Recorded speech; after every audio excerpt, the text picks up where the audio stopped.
Hi, everybody, and welcome back to Not an Expert. Today, we're going to look at yet another hand plane. I know, you said that's a lot of hand planes. I have tons.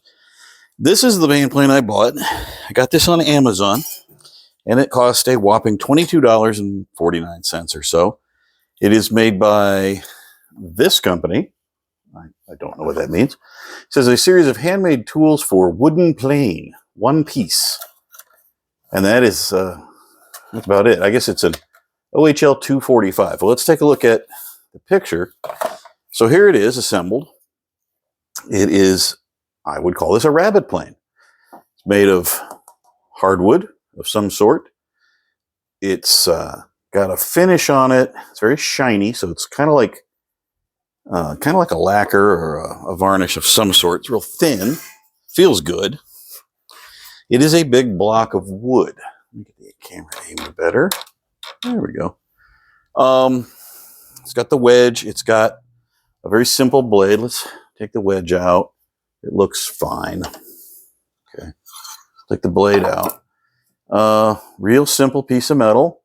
It is sharpened pretty nicely. I mean, that's just been ground, not really honed, but it's very even, it's very straight. There's no chunks in the blade, unlike the other planes that I've done.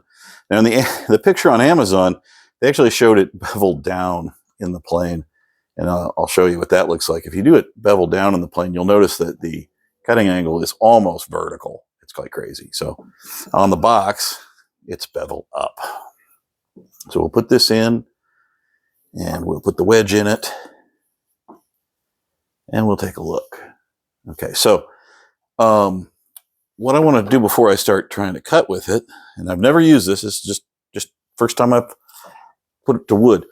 This plane I bought at a flea market in Arizona. You can probably get them anywhere. I don't know who made this. This has a brass bottom with a lot of screws holding it in. It's a skew block, or a rabbet plane. Even has that. So this is pretty fancy. I don't see any markings on it, so I have no idea who made it. It's pretty nice. But anyway, these are basically the same thing. The difference is this is pretty old. And it is skew, which is kind of cool. And this one is not very old at all. And maybe not quite as fancy, but you can see this is a very traditional design that someone's reproducing. I guess just for fun.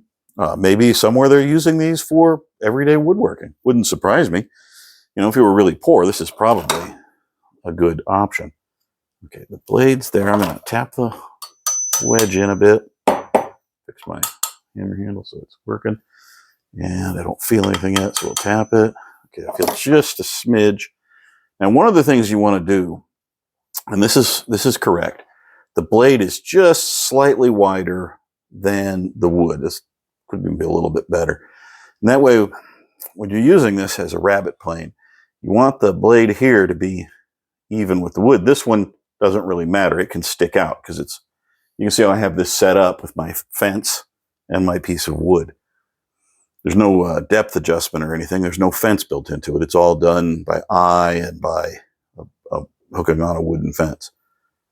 So, but that's what you want. You don't really want to thin that down because it's not a grooving plane. It's not a surfacing plane or a smoothing plane.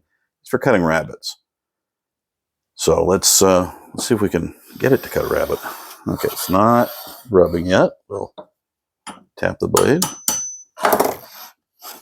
Oh, probably tapped it a little too much. Okay, you can hear that, right? Stand up so I can work better.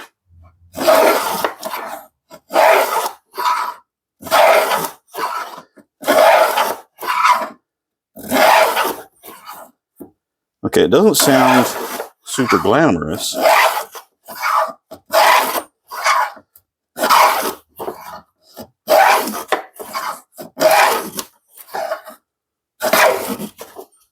how much wood I got jammed up in there. Okay, it does not self-clean. I'm going to stop and clean it out once in a while.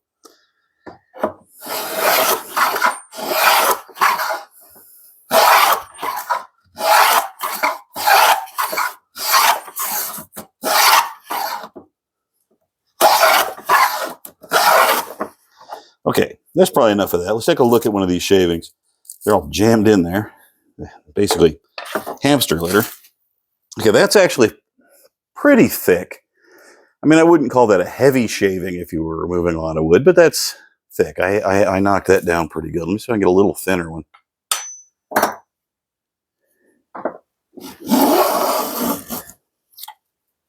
Okay, so that's thinner. A little bit. That's pretty good. Not perfect. You can see it skipped a bit there.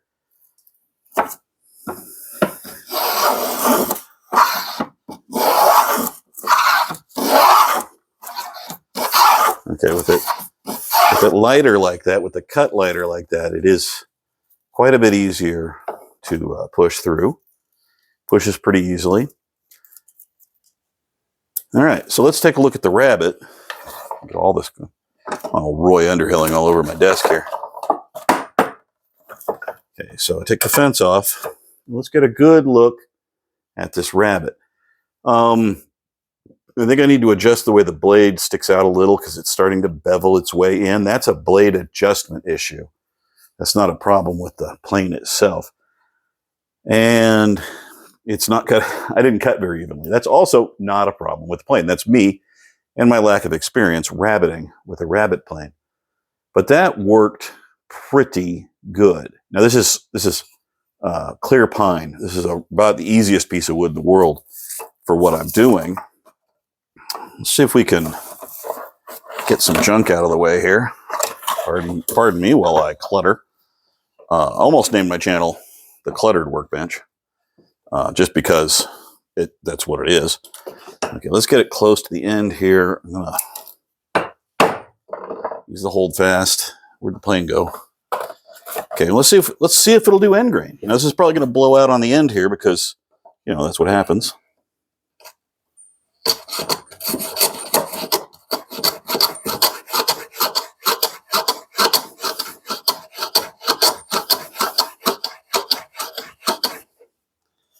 Okay, it's a little slow because I'm taking very light cuts.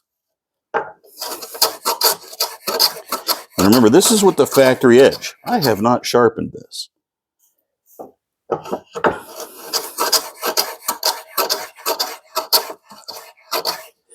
All right, well, it's going. Let's try a little bit deeper. Give it a quick little tap.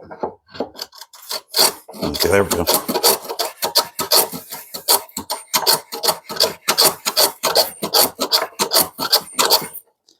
Okay, let's take a look at that. Now, I'm obviously not trying my finest or anything, but so let's take a look at the results. You know what? That's not that bad for how fast I was going, and it hasn't been sharpened. You know, that's not fine woodworking quality, but I haven't checked it out. Now, what this doesn't have that modern planes like a Stanley 78, the Stanley 78 has a depth adjuster. It has a fence built into it. And over on this side, it would have a nicker, right? So there's a little blade that rides ahead of this. It's vertical, and it would pre-cut these fibers right here. Pre-cut these fibers right here so that it would cut much cleaner, which would result in this edge being really nice and this not tearing. So I'm thinking if I really spend some time and fix this up a bit, it'll actually make a pretty acceptable Rabbet plane. I mean, this is the factory edge. I'm impressed by that because this is, you know, I can see the grinder marks on it. This was not honed. This was just sharpened with on a grindstone, a pretty nice grindstone. It's pretty fine. It feels good in my hands. If I was going to use this all the time, I might round this back edge off a little bit. On the front, I would probably just leave alone.